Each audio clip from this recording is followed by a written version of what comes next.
What's up? Welcome back. In this one, I'm talking about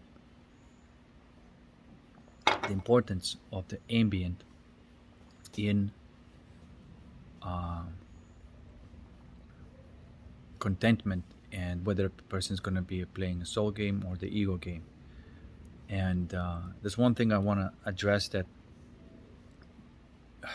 see, like, I'm going to just say it straight, and I don't understand why very few people see this, but um, they're talking about the structures like pyramids, and pillars and all these kind of interesting stone structures, and you say like, what is the fuck? What's the purpose of it? How, we don't understand it. It creates it says like some sort of energy device. Yeah, but it's not the energy as you know. It is not to power your light bulb. It is an energy structure, geometry whatever the structure that it is that leads to production of the orgone energy, which is this feel good type of energy, organizes the energy in that area, and so people tend to be uh, receiving that energy as light and love and feeling very happy. And because they're feeling very happy, they collaborate on everything, and there is the sense of abundance. And because there's this internal sense of abundance, then becomes the external abundance as well. You see? And so this is why all the civilizations were based on around some sort of monument. It's not just art, it was for the specific purpose of moving the energy around in the area in a way that is like coherent, making people to collaborate, and rather than kill each other, they collaborate. Now, of course, the opposite structures of that, like in cities, sometimes you may find the structures that are not harmonic, and they actually produce fear energies. And so it is good for the business because if you're suffering, then we can sell you a lot of stuff and make you do a lot of movements, and so it's this type of um, you become this type of battery that you're being used rather than being charged. You're being used, okay? And so yeah, it depends on, and that's not only the structures, uh, depends on many things: the laws in the area, the culture, which is the mental system. Everything determines whether it's going to be the quality of life in that area. Okay, and so yeah, if you want to create a holistic type of society, which founding fathers of America tried to do that, and it lasted for a kind of short period of time, but it was pretty dope. Um, Over time, it got corrupted, and that's because that the whoever was keeping the energies or no longer keeping the energies, whatever it was, whether it was a person, whether it was a structure, um, and so on. And so all these nice laws and constitutions that have been written, it's been hugely ignored and not questioned. And so people now live for like 100 years and have these laws that are completely against harmonic code, and accepted as normal. For example, this idea that the corporation can own an application or a software like YouTube. It could be a corporation, that is in between you and me right now. It's illegal. That's not a legal thing. No corporation should own an operating system. That's not legal. You can't have that. This is why the whole movement about Web 3.0 is all about that. It's moving from these applications that are owned by the corporation to these applications that are open source and directly connecting people to people. And um, because that is illegal, and so these all these laws that have been written that allows a person to own a operating system or person or a corporation is cannot be accept it because it's just against the law of nature. Okay, in consciousness, nobody owns information. It's all free and available. Now, there are authors, and so authors can write the code, right? And they should be reimbursed for it. But then uh, they're not an owner of that. It becomes everybody's. But these people, by receiving a lot of value uh, for that code that the author released, reciprocating, and author is receiving all the revenues and nothing, and not intermediary that we call publisher and whatnot. The publisher, there should not be such thing as a publisher, um, or a corporate publisher. A publisher must be a non corporate open source organization or system or whatnot, but again, it cannot be corporate owned. Eh, so a lot of these intermediaries should not be corporations and have a profit driven agendas, obviously. That is what ruins the society. This is why I don't use Instagram and Facebook, and even only losers do. And I used to do that, but but I've never liked it. I never really had fun over through it. Um, it's something is very dark and messed up about it, and I always prefer to just talk to people directly and in person, and have real life experiences. I don't know what the fuck is going anyway. Um, and But you see, when they get you hooked on it, that's what they do. It's like a drug, and it should be classed as a drug, just like any kind of addictive substance, addictive operating system. That could also be part of the law, and explain. People should understand that this is not going to make you happy. It's going to just deepen your addiction. It's built for that. And so there's a lot of addicts out there,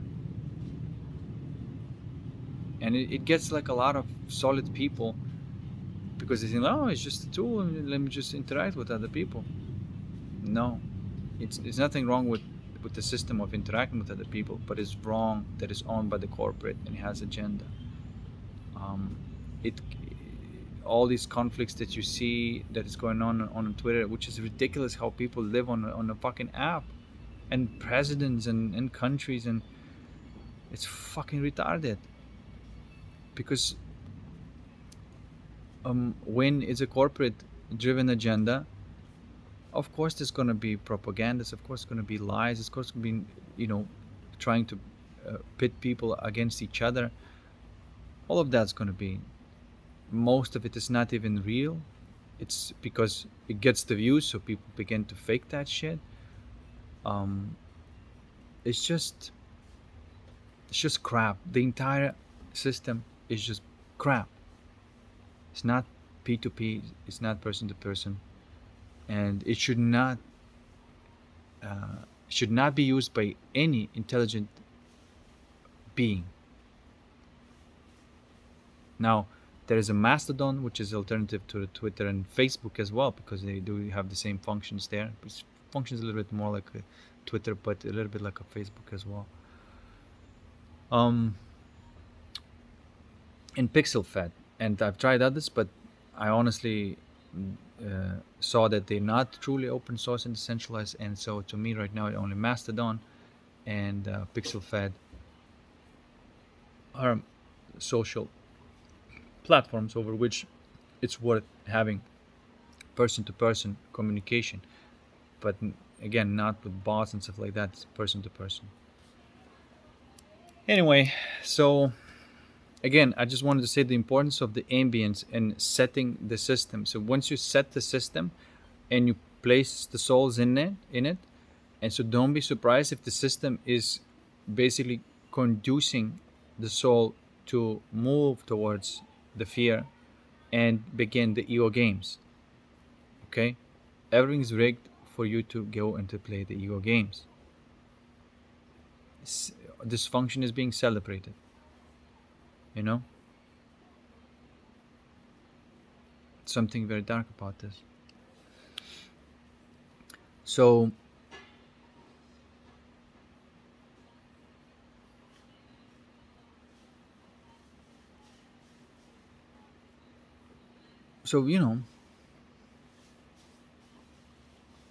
these things should change, and at least you can have like pockets of reality where that is not the case, where the suffering is not the basis of the reality, but bliss is the basis of the reality. And what do you do with the structures that's already been built? If it's possible to get rid of them and build new ones, like laws could be rewritten, um, uh, buildings that produce the fear energy can be destroyed, and buildings that produce organ energy or bliss energy can be built. That shit can be done.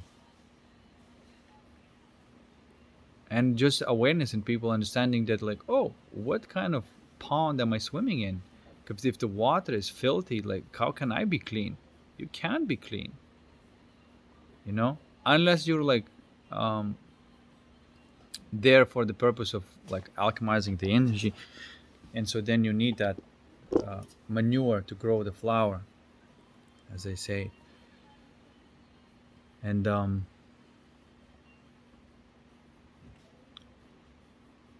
but then again, I don't know exactly how effective that would be, where everything is built contra to that energy. And even if you moved like the best alchemist in that area, what's that?